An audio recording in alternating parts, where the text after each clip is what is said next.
Good morning বন্ধুরা। আজকে বৃহস্পতিবার আর এখন বাজে সকাল 11:30। এইমাত্র স্কুল থেকে স্নিগ্ধাকে বাড়ি নিয়ে ফিরলাম আর এসেই দেখো চলে এসেছে আগে রান্নাঘরে রান্নাবান্না করবো জন্য। স্নিগ্ধাকে নিতে যাওয়ার আগে সব কিছু গুছিয়ে রেখে গেলেও এই রান্নাটাকে না কিছুতেই আর গুছিয়ে করা যায় না। তো সব কিছু আমি করে রেখে যাই, যেমন সবজি কাটা, মাছ ফ্রিজ থেকে বের করা, নুন হলুদ মাখিয়ে রাখা, মানে সমস্ত কিছু করে যাই। শুধু এসে কড়াইটাতে শুধু চাপাবো রান্নাগুলো। তো প্রথমে মাছটাকে ভেজে নিলাম আর আবার সেই ফুলকপি আলু দিয়ে মাছের ঝোল। সত্যি এত ভালো লাগে খেতে। তো আমি যেভাবে রান্নাটা করি, মানে ফুলকপি আলু দিয়ে মাছের ঝোল করি, তোমাদের সঙ্গে আজকে শেয়ার করছি। তো প্রথমে তো দেখলে জিরে ফোড়ন দিয়ে নিলাম, তেজপাতা শুকনো লঙ্কাও দিই। তো আমি আজকে দিইনি। তারপরে ফুলকপি আলুটাকে ভেজে নিয়েছিলাম আর মশলার মধ্যে দিয়েছিলাম আদা বাটা, জিরে বাটা আর শুকনো লঙ্কা বাটা। আমি কিন্তু কোনো রকম পেঁয়াজ রসুন দিই না। তারপরে একটুখানি হলুদ দিয়ে দিলাম। এবার মশলাটাকে ভালো করে কষিয়ে নেব। তারপরে জল দিয়ে ওপর থেকে একটুখানি ধনেপাতা ছড়িয়ে দিয়ে নামিয়ে নেব। আর আমি কিন্তু ফুলকপি আলু দিয়ে যখন মাছের ঝোল করি, মানে ফুলকপির যে কোনো রেসিপি করি, আমি কিন্তু পেঁয়াজ রসুন দিই না। তো অনেকে পেঁয়াজ দিয়ে করে, যার জন্য তোমাদের সঙ্গে রেসিপিটা শেয়ার করলাম। কখনো এইভাবে করে দেখবে, ভীষণ ভালো হয় খেতে। মানে পেঁয়াজ রসুন ছাড়া খুব টেস্টি হয় খেতে। আর ওপর থেকে একটুখানি ধনেপাতা ছড়িয়ে দেবো। আমি না আজকে টমেটো দিতে ভুলে গেছি। টমেটোটা বের করেও রেখেছিলাম কিন্তু মনে নেই। টমেটো দিলে আরও বেশি ভালো লাগতো।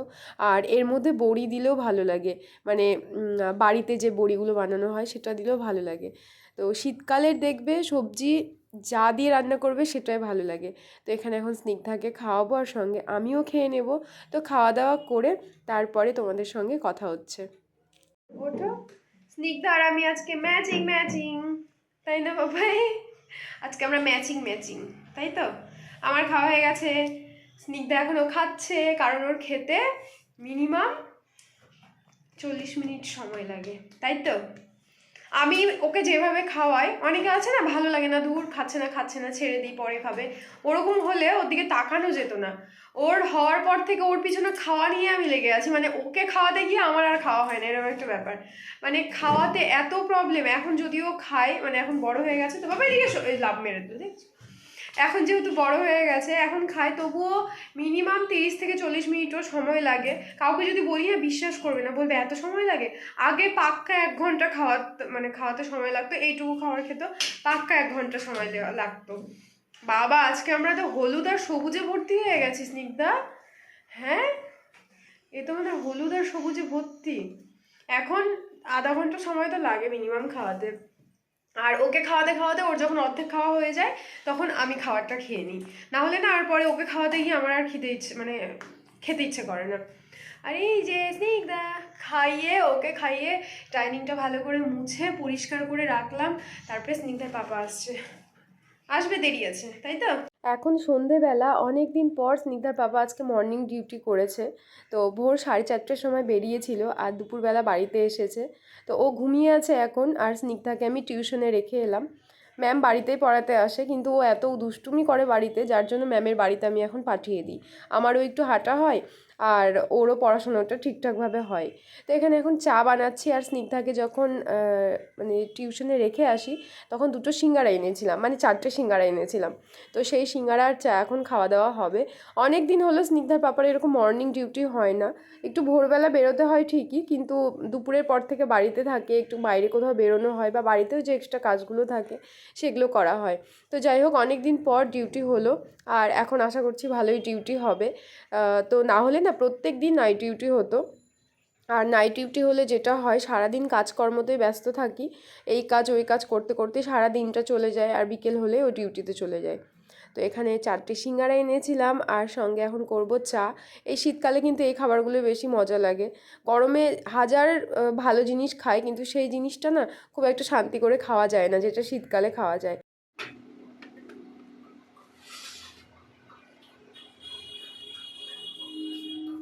অনেক দিন পর আজকে স্নিগ্ধার বাবাকে ভিডিওতে এনেছি, কারণ ও বাড়িতে থাকেই না, এই সময়টাতে ও চলে যায় ডিউটিতে। তো সারাদিন তো কাজকর্ম ব্যস্ত থাকি, আর এই সন্ধেবেলা না বাড়িতে থাকলে ভালোও লাগে, কোথাও না গেলেও তবুও ভালো লাগে। তো আমি আর স্নিগ্ধাকে নিতে যাব না, বাইক করে ওর পাপা গিয়ে নিয়ে আসবে।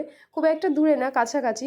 তো ভাবছি এখন ঘরের যে সমস্ত কাজকর্মগুলো আছে সেগুলো করব, কারণ অনেক কাজ বাকি আছে।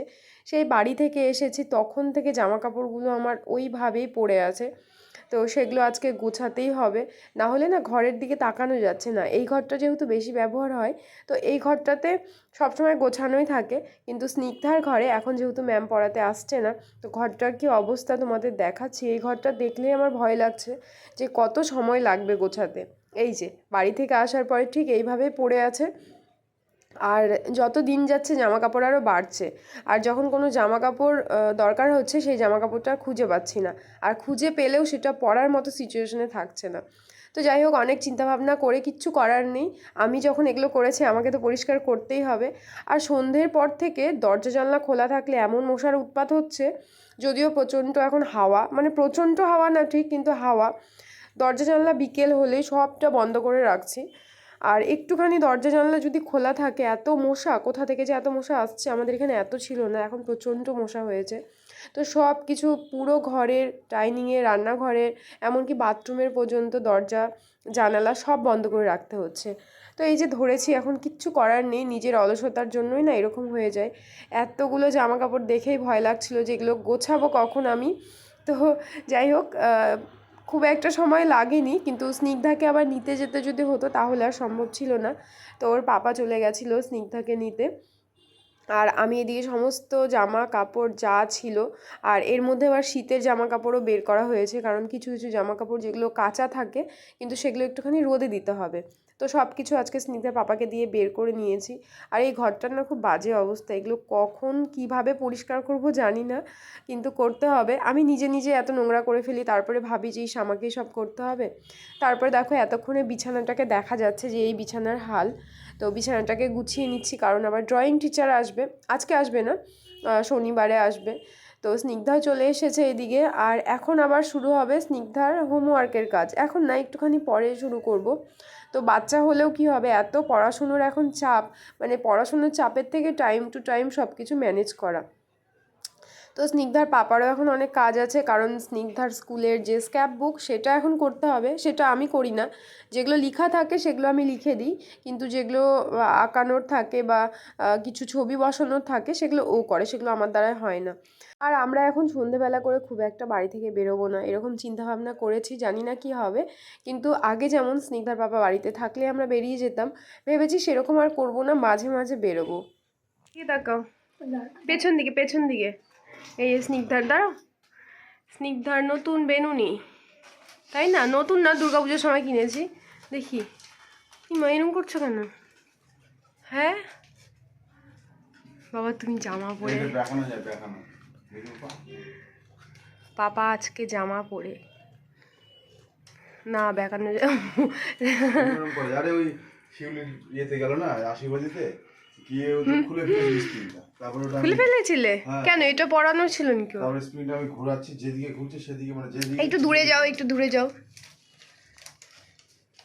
তোমাদের একটা কথা বলে দিই, তোমরা হয়তো ভাববে যে বাচ্চাটা টিউশন থেকে এসে সঙ্গে সঙ্গে আবার পড়তে বসিয়েছো।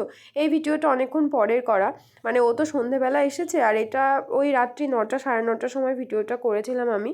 তো এখানে স্নিগ্ধার স্কুলের যেটুকু হোমওয়ার্ক থাকে স্কুল থেকে যেগুলো দেয়, তো টিউশন থেকে আসার পরে অতটুকুই করে, আর স্কুলের হোমওয়ার্ক খুব কম দেয়, হয়তো এক পাতা দিল বা একদমই অল্প দেয়, তো সেইটুকুই ও করছিল।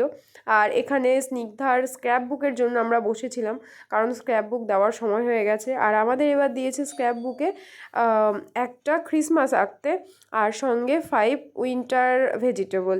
তো সেটার আমার পক্ষে সম্ভব হয় না, মানে আমি এগুলো কিছুই আঁকতে পারি না, যার জন্য স্নিগ্ধার পাপা বসেছে। আর ও দেখো ফোন দেখে এই ক্রিসমাসটা বানাচ্ছিল, যেটা আমার মাথাতেও আসবে না। আমি না এই হাতের কাজগুলো একেবারেই পারি না, মানে পারি না তো পারিই না, 1% পারি না। এমনি লিখতে পারবো, যেগুলো লিখার থাকে সেগুলো আমি সুন্দর করে লিখে দেবো, কিন্তু এই টাইপের কাজ আমার দ্বারা হয় না। তো এগুলো স্নিগ্ধার বাবা খুব সুন্দর পারে। তো আমি দেখছিলাম যে ফোনে দেখে ও করছিল।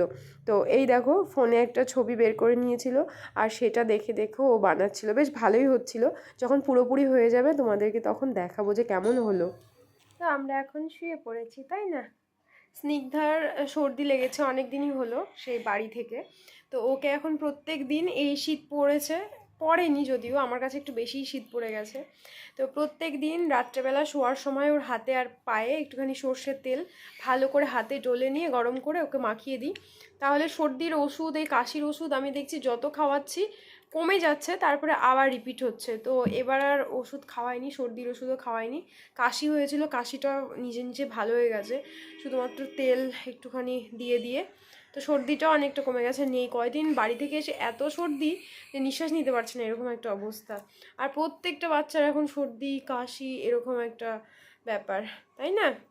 তো এখন রাত্রি 11টা বাজে, আর স্নিগ্ধার কালকে এক্সাম, তাই না? ইউনিট টেস্ট চলছে স্নিগ্ধার।